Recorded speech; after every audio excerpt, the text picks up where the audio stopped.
শাওণ মাহৰ শেষৰটো সোমবাৰে আমি এখন ৰুদ্ৰ যজ্ঞ কৰিছিলোঁ আৰু তাৰ আগদিনা অৰ্থাৎ ৰবিবাৰে ৰাতিপুৱা ককাৰ নন্দীমুখ শ্ৰাদ্ধ কৰিছিলোঁ আৰু গধূলি অধিবাস কৰিছিলোঁ।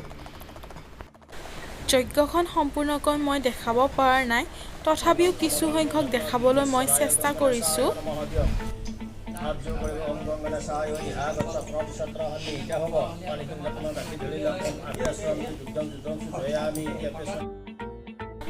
এয়া বৰদেউতাই ককাৰ নন্দীমুখ শ্ৰাদ্ধ কৰি আছে।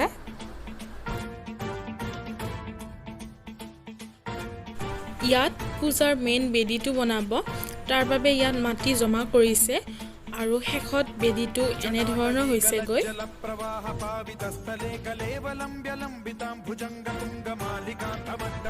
এইজন পুৰোহিতে ফল ফকৰ তামোল পাণবোৰ কাটি আছে আৰু এওঁ দোনা ধূপদানি এইবোৰ তৈয়াৰ কৰি আছে।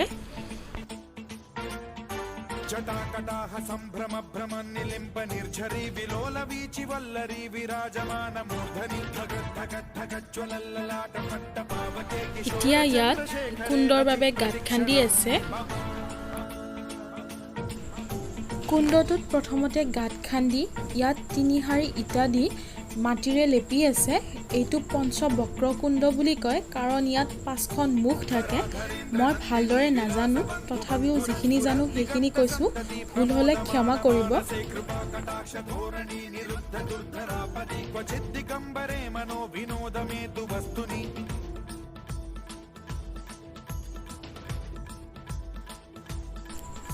ইয়াত বৰদেউতাই অধিবাস কৰি আছে। হোমৰ আগদিনা কৰা পূজাটোক অধিবাস বুলি কয়।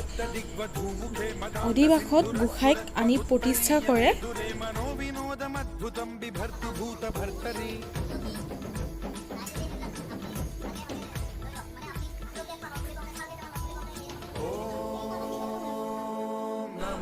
এইটো আমাৰ ঘৰৰ মন্দিৰটো। আমাৰ মন্দিৰটো বিষ্ণু মন্দিৰ হয়।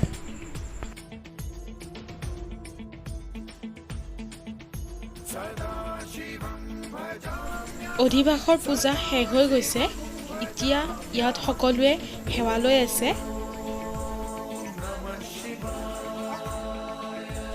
সোমবাৰে ৰাতিপুৱা আমি সকলোৱে পানী তুলিবলৈ যাবলৈ ওলাইছিলোঁ। আমি 7টা নদীৰ পানী তুলি আনিছিলোঁ। নদীৰ ঘাটটো দূৰত আছিল, খোজকাঢ়ি গ'লে দেৰি হয় বাবে আমি সকলোৱে এনেকৈ গাড়ী লৈ ওলাই গৈছিলোঁ।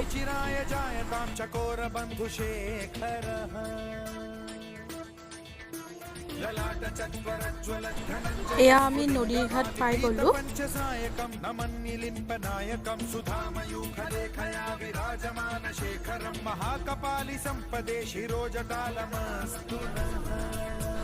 এতিয়া নদীৰ ঘাটত পূজা আৰম্ভ কৰিছে। পূজা কৰি উঠি পানী তুলিব।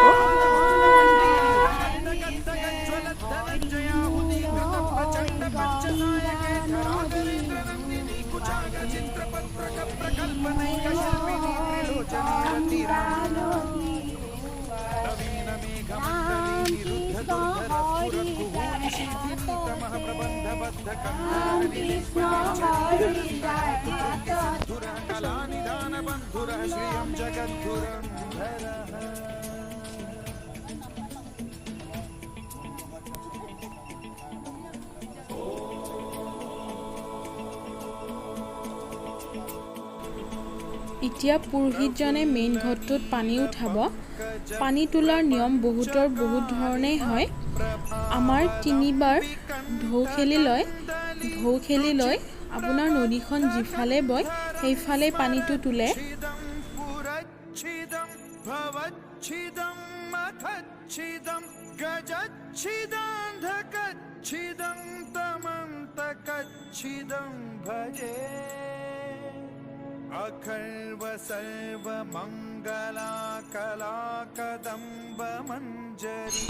মেইন ঘটটোত পানী উঠোৱা হোৱাৰ পিছত মহিলাসকলে সৰু সৰু ঘটকেইটাত পানী উঠায়।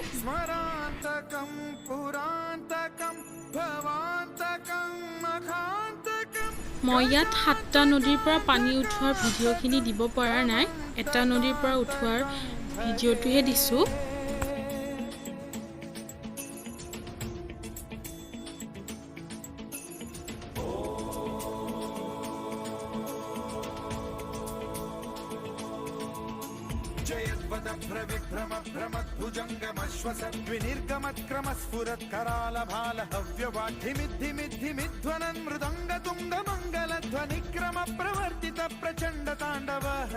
পানী তুলি অহা মানুহকেইটাক এনেদৰে আগবঢ়াই আনিব লাগে।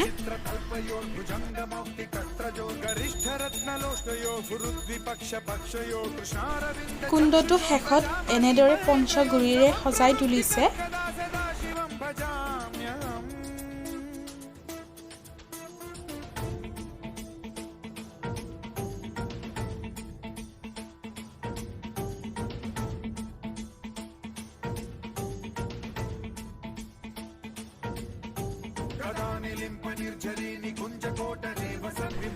বৰদেউতা ইয়াত মেইন পূজাখনত বহিছে।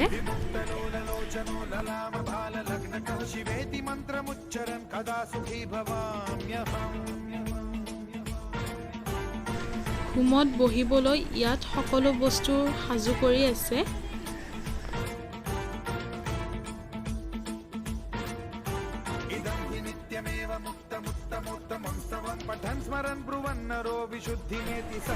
ইয়াত মই হোমৰ আহুতি দিবৰ বাবে তিল, চাউল, জপ ধান আৰু ঘিউ সানি আছোঁ।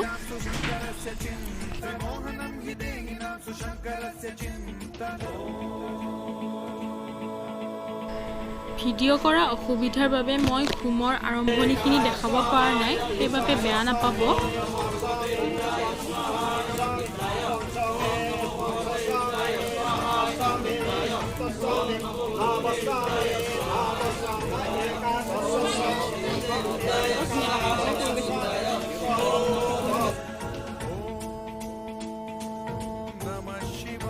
এই তিনিজন পুৰোহিতে অকল জপ কৰি আছে।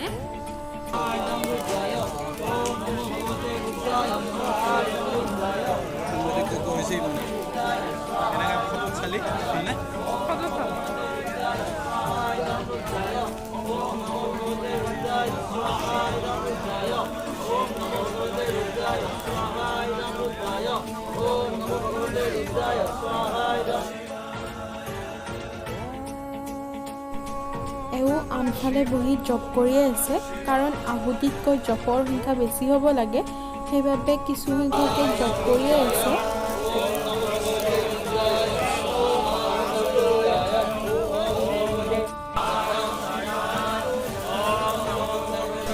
আমাৰ টোটেল 10,000 আহুতি দিছে আৰু 50,000 ওপৰত জপ কৰিছে।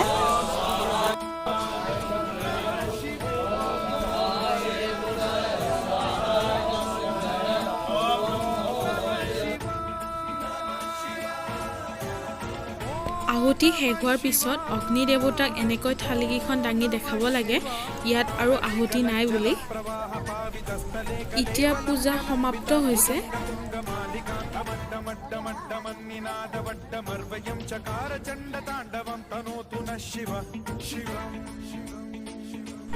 পূজা শেষ হোৱাৰ পিছত এঘণ্টামান এনেকৈ ৰেষ্ট লৈছে।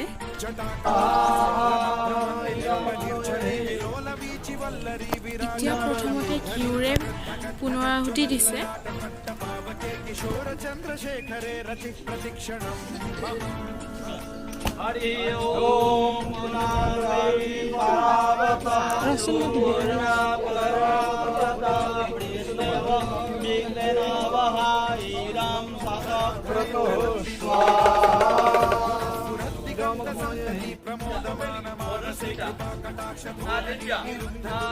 কাৰোবাৰ মনত অহা আকাংক্ষাবোৰ থাকিলে নাৰিকল এটাত ৰঙা কাপোৰ বান্ধি ইয়াত পুনৰাহুতি দিয়ে।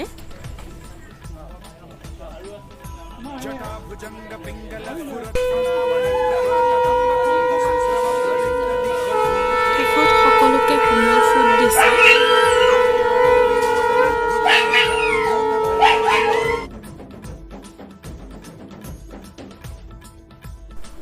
তাৰপিছত নিৰ্মালি দিছে।